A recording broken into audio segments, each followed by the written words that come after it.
Assalamualaikum warahmatullahi wabarakatuh. Dikisahkan beberapa pemuka agama dan tokoh masyarakat yang sering berselisih dengan Abu Nawas sedang berkumpul untuk menyusun sebuah rencana.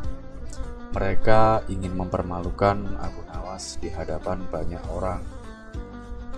Kawan-kawan, aku punya ide. Bagaimana kalau kita adakan seminar dan meminta Abu Nawas untuk berpidato? Nanti kita lemparkan pertanyaan-pertanyaan yang sulit. Usul salah satu dari mereka. Tapi seminarnya membahas apa? Kalau tentang ilmu agama, Abu Nawas pasti menguasainya, ujar yang lain. Bagaimana kalau temanya ilmu astronomi? Pasti dia akan kebingungan. Dengan begitu, dia akan ditertawakan oleh orang-orang. Saran yang lain, itu ide yang bagus, sambut mereka. Akhirnya mereka mendatangi rumah Abu Nawas untuk menjalankan rencananya. Nawas, kami ingin meminta Anda untuk berpidato dalam sebuah seminar. Anda kan terkenal sebagai orang yang pandai. Jadi kami ingin Anda berbicara di hadapan banyak orang, kata salah satu dari mereka. Abu Nawas sejenak terdiam. Ia merasa ada sesuatu yang tidak beres dengan tujuan mereka. Namun, jika ia menolak, mereka pasti akan menyebarkan kabar bahwa Abu Nawas adalah seorang pengecut. Baiklah, aku bersedia. Kapan acaranya diadakan? Tanya Abu Nawas. Besok siang. Jangan sampai tidak datang ya, balas mereka. Hari yang ditentukan pun tiba. Orang-orang ramai berkumpul untuk mendengarkan pidato Abu Nawas. Saat Abu Nawas datang, ia langsung dipersilahkan naik ke mimbar. Ini saatnya kita mempermalukan Abu Nawas, bisik salah satu dari mereka. Setelah berdiri di atas mimbar, Abu Nawas memulai pidatonya. Para hadirin, apakah kalian tahu apa yang akan saya katakan? Tanya Abu Nawas. Tentu saja kami tidak tahu, jawab mereka serempak.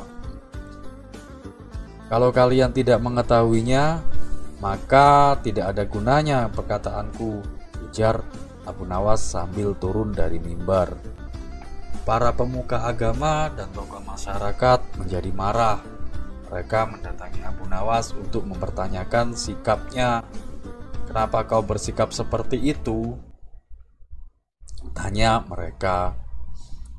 Kalian mengaku pintar, tapi tidak tahu apa yang akan aku katakan. Lalu, apa gunanya aku berpidato? Jawab Abu Nawas lalu meninggalkan acara tersebut. Keesokan harinya, mereka kembali menemui Abu Nawas, berpura-pura meminta maaf dan minta berpidato lagi. Abu Nawas pun menyetujuinya. Pada hari berikutnya, acara seminar kembali diadakan. Setelah Abu Nawas naik ke mimbar, ia bertanya lagi, "Para hadirin, apakah kalian tahu apa yang akan saya katakan?" "Ya, kami tahu," jawab mereka serempak. "Kalau kalian sudah tahu apa yang akan saya katakan, lalu apa gunanya aku berpidato? Itu hanya buang-buang waktu," ucap Abu Nawas lalu turun dari mimbar. Orang-orang kembali dibuat bingung oleh Abu Nawas. Susah sekali mempermalukan Abu Nawas. Ada aja caranya untuk menghindar, keluh mereka. Bagaimana kalau nanti kita bagi dua kelompok? Kelompok yang pertama menjawab, "Kami tidak tahu." Dan kelompok yang kedua menjawab, "Kami tahu." Pasti Abu Nawas akan kelimpungan, usulnya. Mereka semua setuju dan kembali mendatangi Abu Nawas. Singkat cerita, Abu Nawas menyetujuinya lagi. "Tetapi ini yang terakhir kalinya ya," kata Abu Nawas. Pada hari seminar, semua hadirin telah bersiap. Ketika Abu Nawas naik ke mimbar, ia bertanya, "Para hadirin, apakah kalian tahu apa yang akan saya katakan?" "Sesuai rencana," Sebagian kelompok menjawab, "Kami tahu." Sementara kelompok lain menjawab, "Kami tidak tahu." Namun, Abu Nawas malah tertawa dan berkata, "Kalau begitu, kalian yang sudah tahu, tolong beritahu mereka yang belum tahu." Ia pun turun dari mimbar dengan tenang. Orang-orang yang berencana mempermalukannya hanya bisa terheran-heran. Setelah kejadian itu, para pemuka agama dan tokoh masyarakat mendatangi Abu Nawas. "Abu Nawas, kami mengaku berselisih denganmu sebelumnya, tapi dengan aksimu hari ini, kami sepakat bahwa kamu adalah orang yang sangat cerdas. Namun, kami penasaran, apa sebenarnya yang ingin kau katakan?" Abu Nawas tertawa dan menjawab, "Yang ingin aku katakan, kalian semua sudah tahu. Dari awal, aku sudah tahu kalian ingin mempermalukanku. Tapi, aku ingin memberi kalian pelajaran. Berselisih pendapat itu wajar, tapi jangan sampai bermusuhan." Mendengar hal itu, mereka sadar akan kesalahan mereka, dan mereka pun meminta maaf kepada Abu Nawas. Bismillahirrahmanirrahim. Suatu hari Baginda Raja kedatangan dua orang tamu. Mereka berdua adalah seorang raja dari negeri tetangga. Pertemuan ketiga raja tersebut membahas mengenai kerjasama tentang perdagangan. Setelah perbincangan serius selesai, tibalah waktunya obrolan santai. "Kalian tahu nggak, aku punya prajurit yang sangat pemberani. Mungkin prajurit kalian tidak ada yang sepemberani prajuritku," ujar raja pertama. Baginda raja dan raja kedua pun penasaran. Mereka berdua lalu bertanya kepada raja pertama itu, "Memangnya prajuritmu sehebat apa?" Raja pertama pun menjawab, "Prajuritku, dia berani berenang di tengah kerumunan buaya yang sedang lapar. Dan dia berhasil selamat." "Oh, kalau cuma itu sih prajuritku juga nggak kalah berani," timpal raja kedua. "Aku pernah menyuruh prajuritku bertarung melawan 8 ekor singa, dan ke-8 singa tersebut sedang kelaparan. Dia bertarung dengan tangan kosong, dan dia berhasil menang. Sedangkan ke-8 singa tersebut mati mengenaskan," balas raja kedua tak mau kalah. "Lalu, bagaimana dengan Paduka Raja? Apakah Paduka Raja mempunyai prajurit yang pemberani?" tanya kedua raja tersebut kepada Baginda Raja Harun al-Rasyid. Sesaat Baginda Raja berpikir keras. "Jawaban apa yang aku harus berikan? Aku tak mungkin mengarang cerita bohong," ujar Baginda Raja dalam hati. Baginda Raja memang tak punya prajurit yang terbilang nekat dan pemberani seperti prajurit kedua tamu raja tersebut. Tapi ia juga gengsi kalau prajuritnya dibilang penakut. Akhirnya terlintas di benak Baginda Raja sosok Abu Nawas. "Aku juga punya seorang prajurit yang sangat pemberani, padahal ia bukan prajurit terlatih, apalagi seorang ahli perang." Kedua tamu raja itu pun heran dan kagum. "Betulkah Paduka?" "Siapa dia?" tanya mereka berdua penasaran. "Dia adalah Abu Nawas. Sebagai buktinya, saya akan panggil orangnya kemari," balas Baginda Raja. Kemudian Baginda Raja memerintahkan beberapa pengawal untuk memanggil Abu Nawas. Dan singkat cerita, sampailah Abu Nawas ke istana. Begitu memasuki aula kerajaan, Abu Nawas kaget. Ternyata Baginda Raja sedang menerima 2 tamu raja dari negeri seberang. "Abu Nawas, kemarilah," titah Baginda Raja. Abu Nawas segera mendekat dan memberi salam hormat kepada rajanya. "Ampun Paduka yang mulia, apa Paduka nggak salah memanggil hamba? Padahal kan Paduka sedang menerima tamu kehormatan," ucap Abu Nawas. "Oh enggak Abu Nawas, memang saya sengaja mengundangmu kemari," balas Baginda Raja. "Begini Abu Nawas, saya ada tugas penting untukmu, dan kamu nggak boleh menolak perintah saya," tegas Baginda Raja. "Baik Paduka yang mulia, saya siap dengan perintah Paduka," sahut Abu Nawas. "Kiranya tugas apa yang akan Paduka berikan kepada hamba?" Tanya Abu Nawas penasaran. Saat ini juga aku perintahkan kamu terjun dari menara istana, titah Baginda Raja. Mendengar hal itu, Abu Nawas kaget dan heran, karena itu sama saja dengan bunuh diri. Apa saya tidak salah dengar, Paduka? Tanya Abu Nawas memastikan.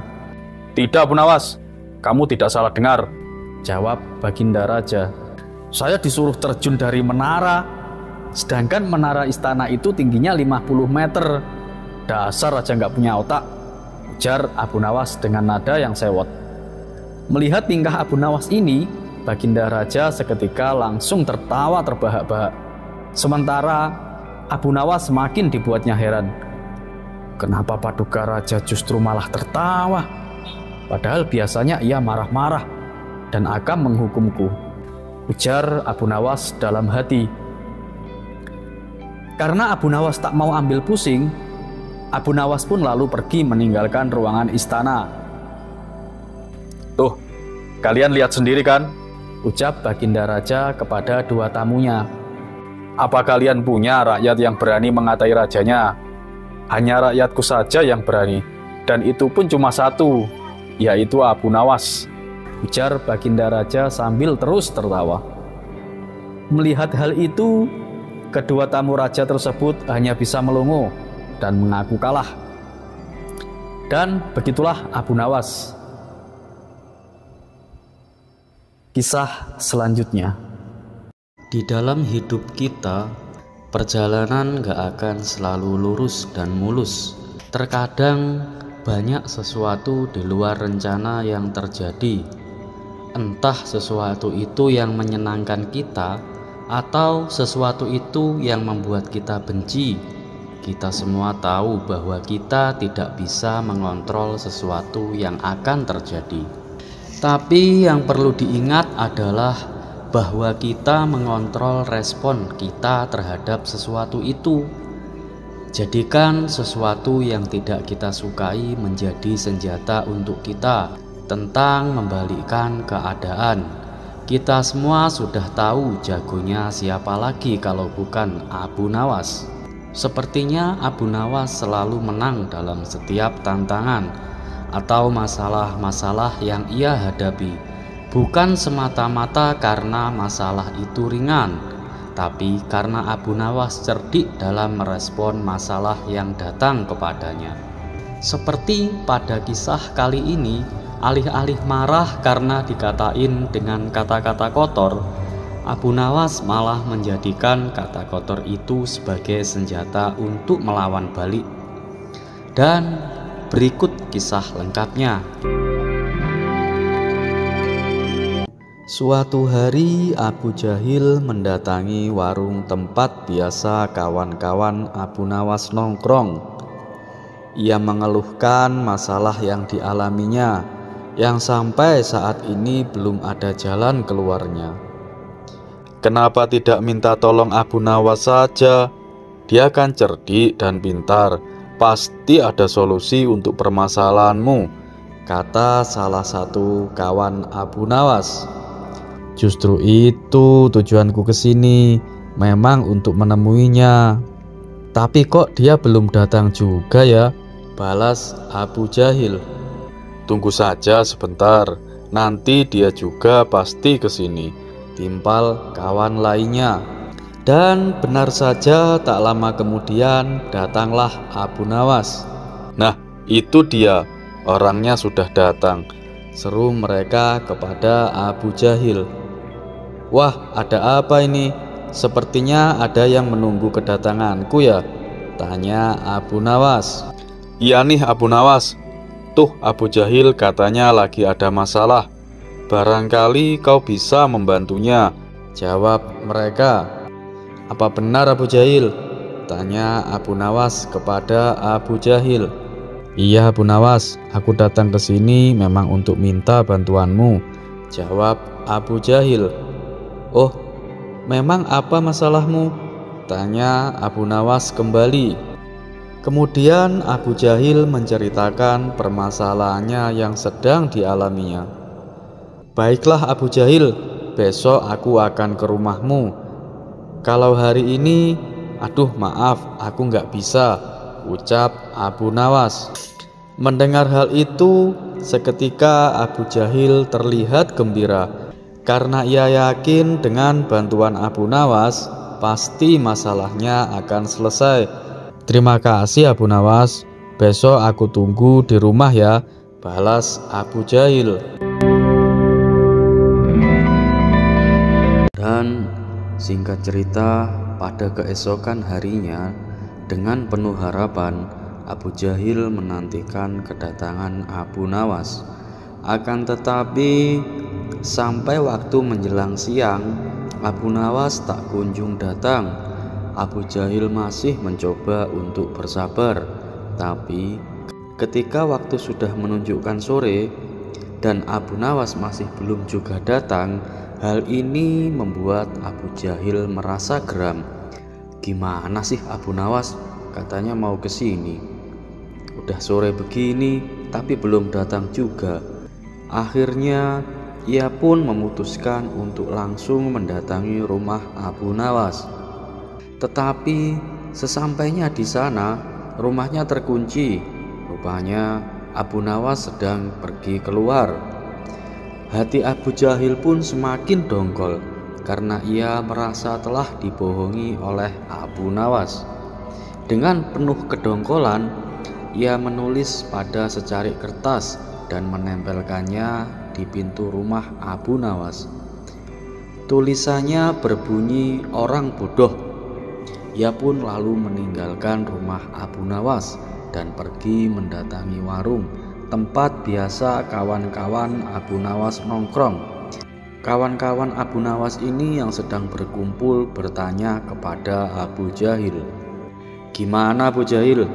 Apa sudah beres masalahmu?" Abu Jahil pun menjawab, "Apanya yang beres? Abu Nawas ingkar janji. Dia sama sekali tidak datang ke rumahku. Aku kira dia sedang bersama kalian," ujar Abu Jahil. "Enggak Abu Jahil, justru dari pagi dia tidak datang ke sini." "Kirain dia ke rumahmu," jawab mereka. "Ah, emang dasar kurang ajar, bikin emosi saja. Aku tempelin tulisan di rumahnya itu," kata Abu Jahil. Tulisan apa Abu Jahil?" tanya mereka. Abu Jahil kemudian menjawab, "Aku tulis orang bodoh, aku tempelin di pintu rumahnya." "Waduh, jangan begitu Abu Jahil. Nanti kalau Abu Nawas marah gimana? Bisa saja kan karena dia lupa," kata kawan-kawan Abu Nawas. Biar mikir dia, orang ditungguin malah pergi entah kemana," jawab Abu Jahil dengan emosi. Tidak berapa lama kemudian Abu Nawas pun datang dengan terpogoh-pogoh. "Aduh, maaf Abu Jahil, aku benar-benar lupa dengan janji kita. Tadi pagi aku itu diundang Baginda Raja, jadinya aku buru-buru ke istana. Sampai aku lupa datang ke rumahmu," kata Abu Nawas. Begitu ya. Lalu bagaimana kok sekarang kamu bisa ingat dengan janjimu?" tanya Abu Jahil dengan kecewa. "Ya, tadi waktu aku pulang ke rumah, aku lihat namamu tertulis di pintu rumahku," jawab Abu Nawas. Kawan-kawan Abu Nawas yang ada di situ pun tertawa terpingkal-pingkal. Sementara Abu Jahil langsung pergi dari situ dengan menahan rasa malu.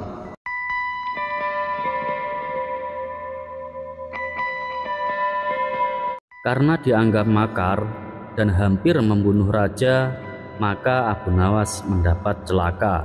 Dengan kekuasaan yang absolut, Baginda Raja memerintahkan prajurit-prajuritnya untuk langsung menangkap dan menyeret Abu Nawas untuk dijebloskan ke penjara.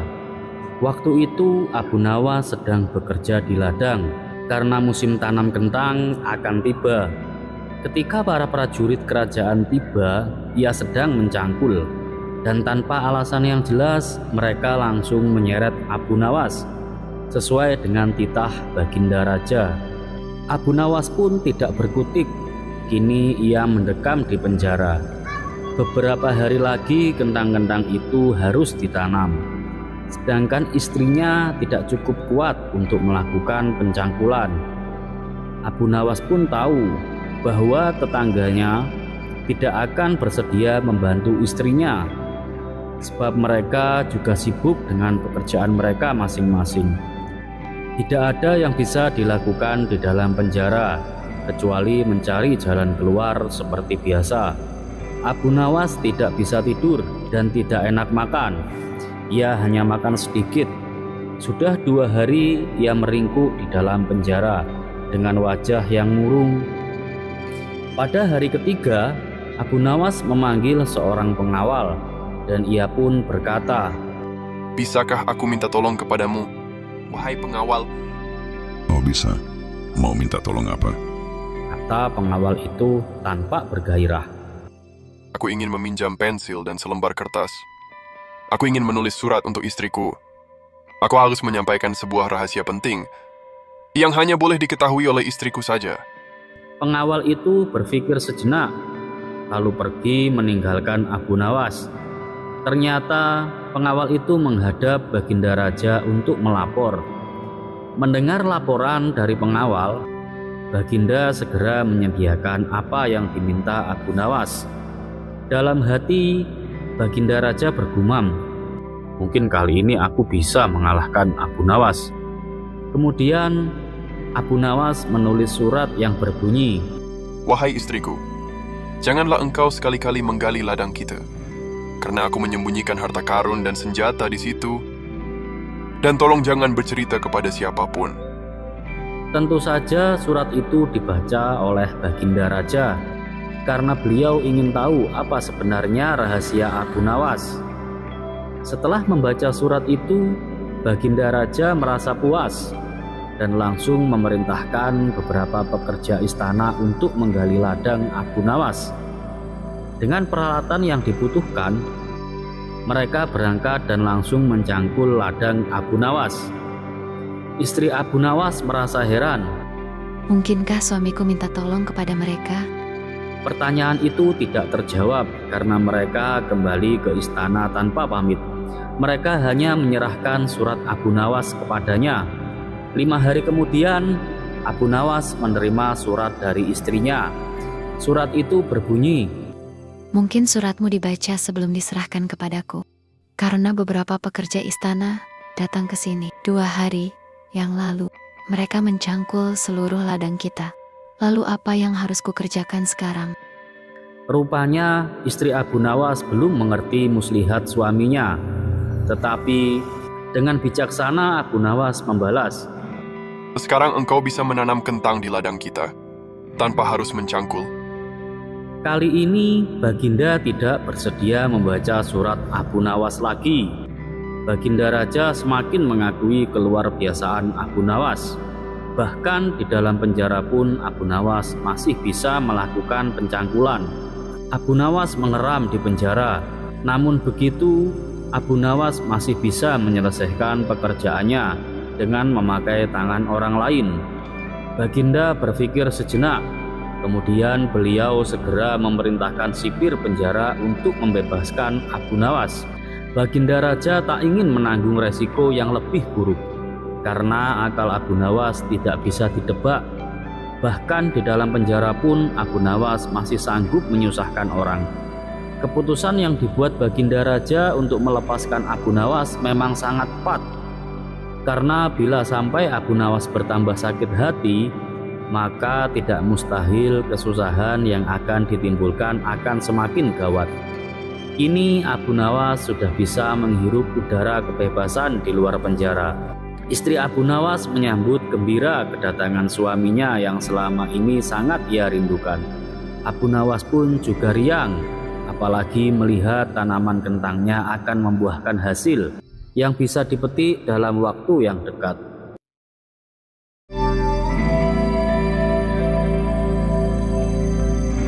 Terlepas apakah cerita ini adalah cerita fiksi atau kenyataan, karena hikmah adalah barang hilang seorang muslim.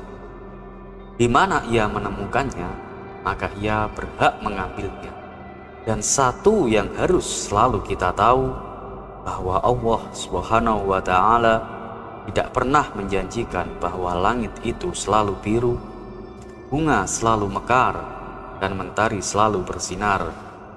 Tapi ketahuilah bahwa Dia selalu memberi pelangi di setiap badai, senyum di setiap air mata, berkah di setiap cobaan, dan jawaban di setiap doa. Dan seperti biasa, terima kasih. Wassalamualaikum warahmatullahi wabarakatuh.